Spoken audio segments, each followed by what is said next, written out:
Hey guys, welcome back to the Broken Tackle podcast. It's just me right now. Just figured I'd do a quick little session because we haven't gotten a podcast up in a while, or not a while, but in a couple weeks. Just been kind of busy, and we were gonna do it last week, but unfortunately, I experienced some technical issues with my internet, and I wasn't able to. Um, we weren't able to get the kind of group together for the pod, so we didn't end up doing it. But I got some free time today because I am not at work because I have COVID. So instead of just laying around in the bed, I figured I'd just do a quick little um, episode here. So we're gonna go over kind of just the week two games that happened, a little bit of college football, and then kind of a an overview of what is going to the games that are going to happen this week. So yeah, excuse me if I sound weird or if I seem out of it. The COVID has kind of really taken its toll on me. And my throat really hurts. So, but enough complaining, talking about myself. Let's get into the episode today. So first thing, like I said, we're gonna go over is the Green Bay versus Washington Thursday night game. Um, which was actually the most viewed Prime live stream to date. I think it was 17.8 million viewers. That was a record for them. Um, and just throughout the course of the whole game, it really looked like Green Bay dominated the entire game exactly the same way like they did to the Lions. I mean, Green Bay, I don't think they dominated time of possession like they did it against the well, actually, no, the Lions one time in possession against the Packers. I don't know what I'm talking about there. Um, but you could tell from the start of the game that Green Bay had a good game plan for Washington, and they kind of took control. And you could tell it was the youngest roster in the league versus the oldest. Packers being the youngest, of course. Um, the speed of Green Bay was a lot faster than Washington, and you could see it just sitting at home watching how much more quick Green Bay looked. And the Green Bay defense, once again, held a team to, they were just locked down. I mean, Washington had the ball, I don't know how many times, and they didn't score until a touchdown until the fourth quarter, uh, in which I believe they scored two touchdowns. Debo had one, and I, I don't remember who ended up having. Oh, I'm pretty. It was Zach Ertz. Zach Ertz had the other touchdown. Um, I got it right in front of me too. I don't know why I'm not looking at that, but Green Bay really dominated the game plan. Mike Parsons, I don't. He played more snaps than he did against Detroit. But he didn't play all the snaps like he wants to. He actually said after the game, "You can't hold back a dog forever." So I'm sure he's just itching to play the entire game. But the Green Bay defense has turned around. It is so nice once in my life that we have a good defense. We've had all right defenses, but we have never had like a top. At least since I was really young, we haven't had a top 10, top 5 unit, and this defense just looks unbelievable. I thought the corners were going to be a weak point in our defense, with Carrington Valentine, Keyshawn Nixon back there. But they held their own against the receivers of Washington and Detroit. I mean, I'm pretty sure Keyshawn Nixon right now is PFF's number one graded coverage corner at the moment, and then I'm pretty sure Carrington Valentine is number 7, um, if I remember those numbers correctly. Nate Hobbs had a pretty good game too. He got targeted a couple times, but he held his own. You know, going against that receiving core of Washington, Scary Terry McLaurin, and Deebo Samuel, and the other guys that they have, I believe they held their own pretty good. And even against Detroit, a couple weeks ago, they had to go up against Jameson Williams, Amon-Ra St. Brown, um, those guys from Detroit, and they held their own too. Um, and I really thought this game was going to be a good test for Green Bay because week 1 is week 1. Teams are never you can't overreact in week 1. Um, so I was kind of hoping to see Green Bay kind of play the same way they did against Detroit, against Washington, and they did just that. Um, and Detroit, I mean, blew out Chicago, 52-21, I think was the final score.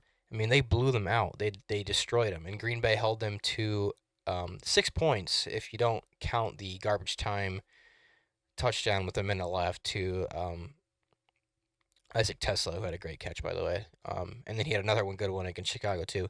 But um, Green Bay looking like, I don't want to overreact, but they really are looking like the team to beat in the NFC right now, besides Philly. It's right now, I think it's Philly and Green Bay at the top, and then everyone else underneath of them. The Rams look pretty good, um, but I really do think that Philly and Green Bay are going to be the teams to beat in the NFC as of right now. Detroit looked really good though against Chicago, but it is Chicago, so who really knows? I mean, it's too early to tell. I don't want to overreact, but um, Philly, I mean, they had a good game against Kansas City. It was a defensive battle, really, until the end. I was watching it and kind of fell asleep a little bit when I was watching because it got kind of boring. But I was sick, of course, too. But uh, Philly and Green Bay are the teams to be. I think in the NFC. Uh, moving on here.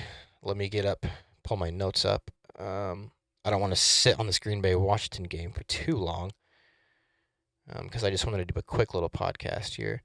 Um, the Texans versus Bucks game, that was a pretty good game for um, Sunday Night Football. Uh, whoop, that wasn't Sunday Night Football. I don't know what I'm talking about here. Um, anyway, Texans versus Bucks.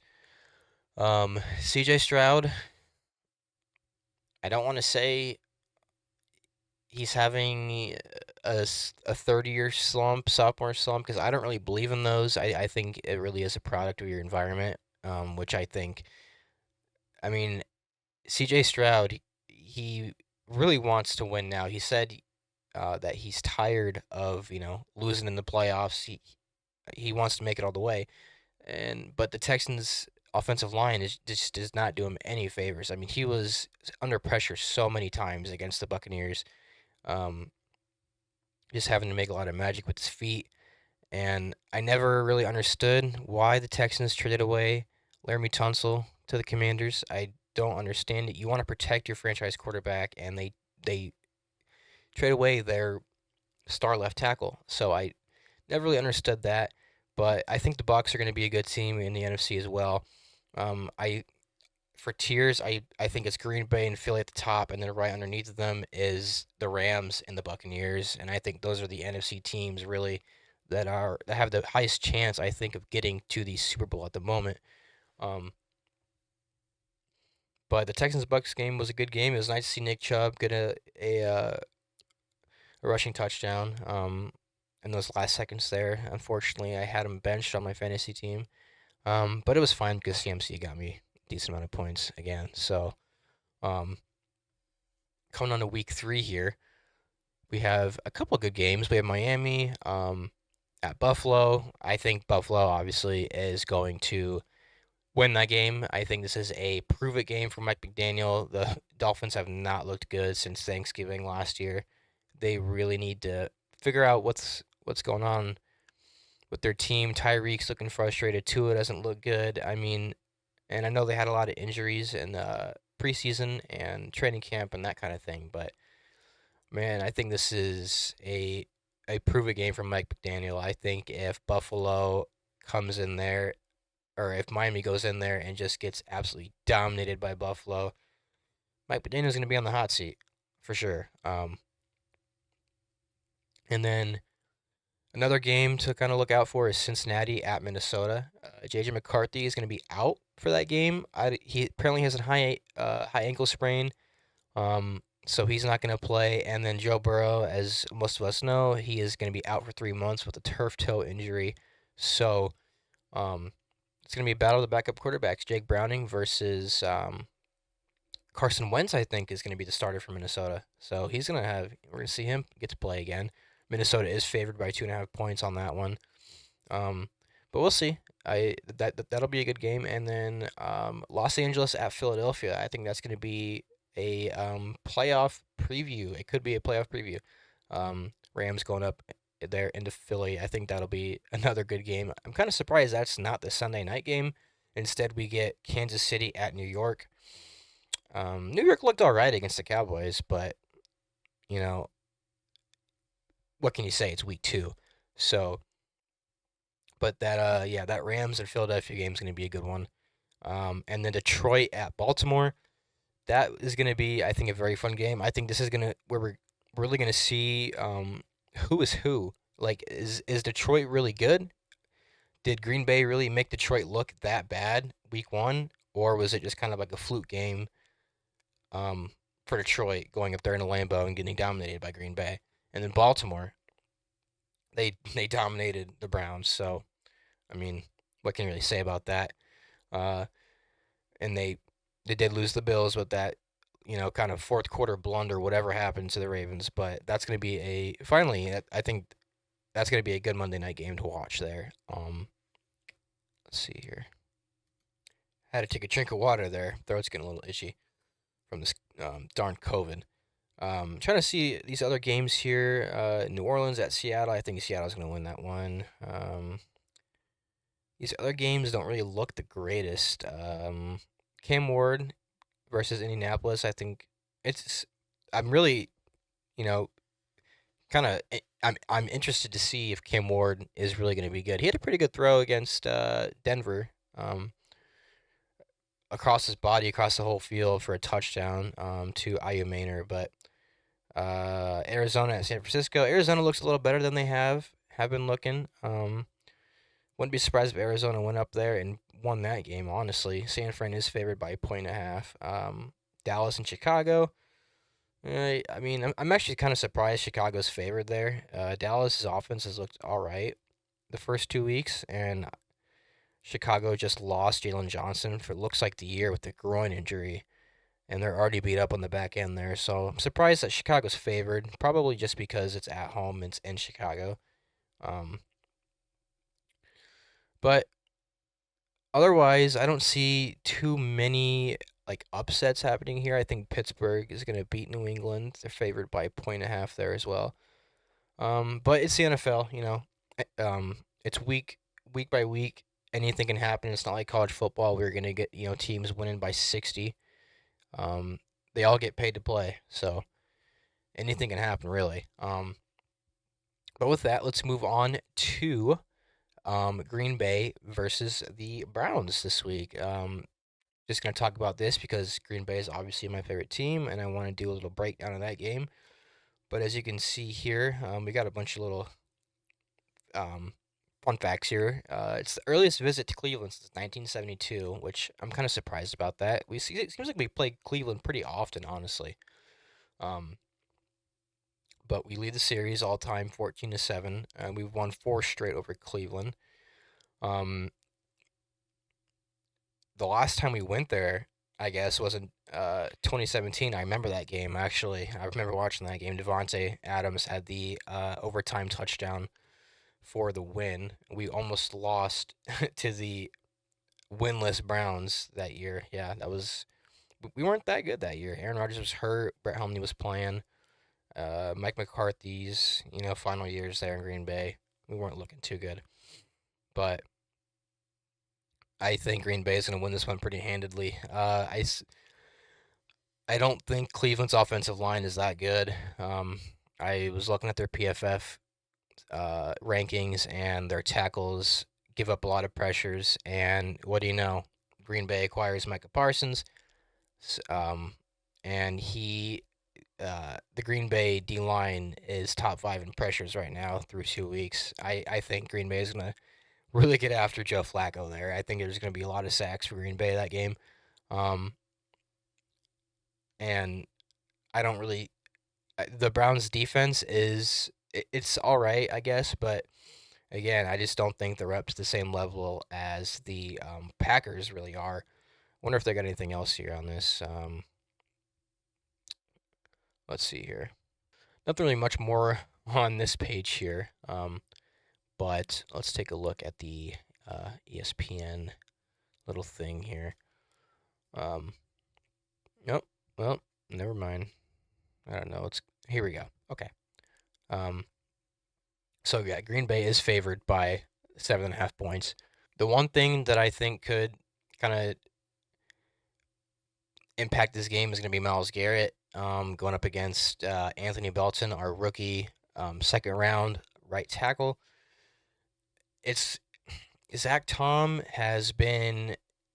He says he wants to get out there and play, but those oblique injuries, they can be kind of tricky. So honestly, I would not be upset if Zach Tom just waited another week, kind of sit out and let that oblique injury heal. He didn't play Thursday night against the Commanders, so wouldn't be surprised if he didn't play again. But Myles Garrett, you're gonna have to find a way to kind of help Anthony Belton on that right side. You're gonna have to chip him. You're gonna have to double him, maybe even triple him sometimes. I mean, it's Myles Garrett. He's a Defensive Player of the Year for a reason.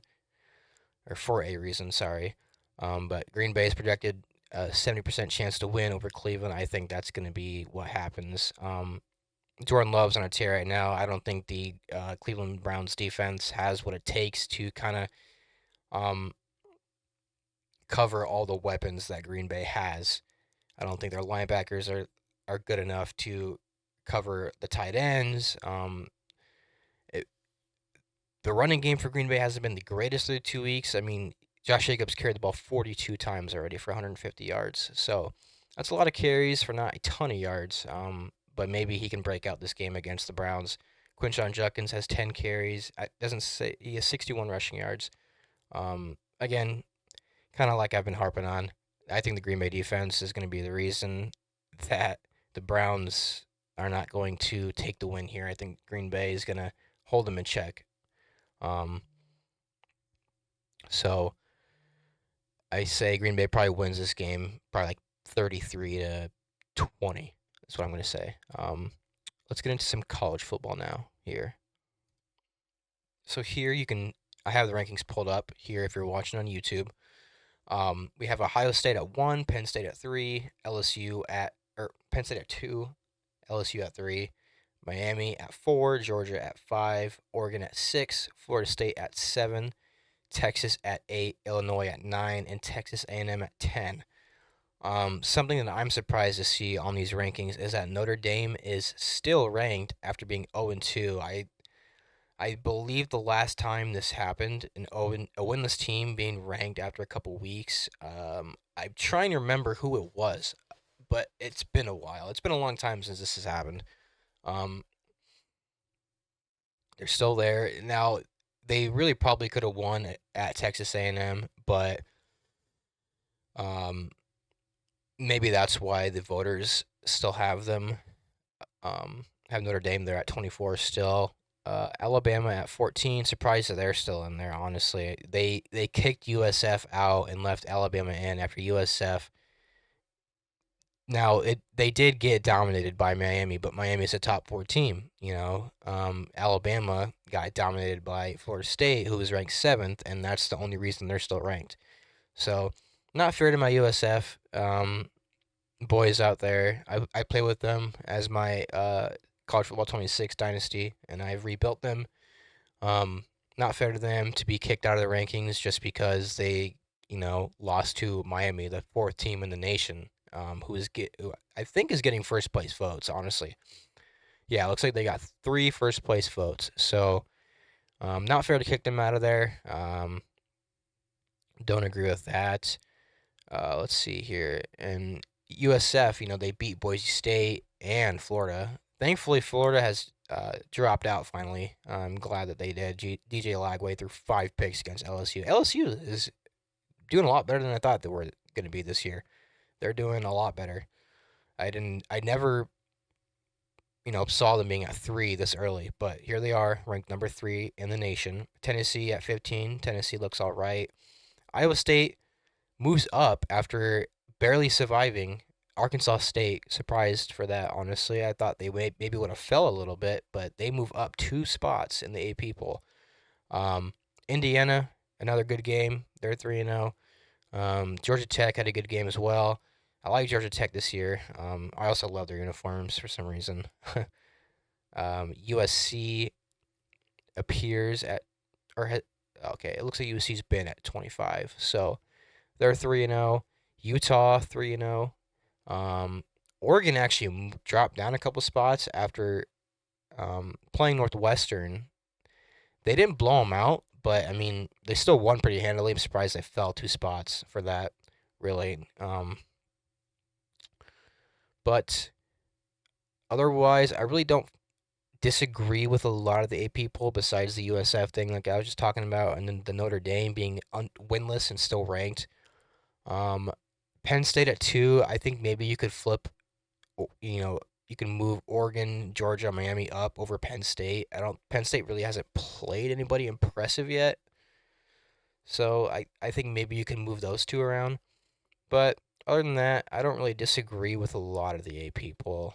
Michigan at 21. Michigan looked good when they played Oklahoma. But Oklahoma, of course, they won that game. Oklahoma looked a lot better. Oklahoma looks a lot better this year than they have been looking, which I am happy about. I think college football is better when Oklahoma is good. But unfortunately, Iowa is not in the rankings, which I'm not surprised about. But to be fair, we did lose to the number 12 team in the nation by only 3 points. So, who knows? But other than that, I mean, I just wanted to do a little quick show. We haven't uploaded something in a while. Figured I would just do this because I have free time.